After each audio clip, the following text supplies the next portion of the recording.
স্বার্থপর কখনো কৃতজ্ঞতা স্বীকার করেন না, আর সুবিধাবাদী কখনো কারো আপন হতে পারে না। সমাজে এখন সত্য কথা বলাটা যেন অপরাধ হয়ে গেছে। হয় ঝগড়া সৃষ্টি হয়, নয়তো সম্পর্ক নষ্ট হয়।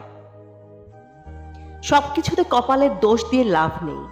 কিছু জায়গায় কিছু সময় মনেরও দোষ দিতে হয়। মানুষ আঘাত না পাওয়া পর্যন্ত বদলাতে পারে না। যে যত বেশি আঘাত পায় সে তত বেশি বদলায়। মানুষের পতন সেই সময় থেকেই শুরু হয়ে যায়, যখন সে আপন মানুষকে হারানোর জন্য পর মানুষের পরামর্শ নেয়।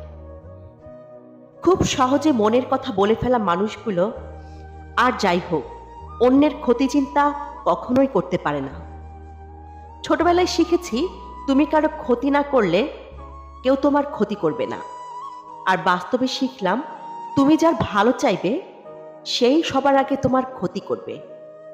বদলে যায়নি, অধিকার হারিয়ে গেছে, তাই বিরক্ত করা ছেড়ে দিয়েছি।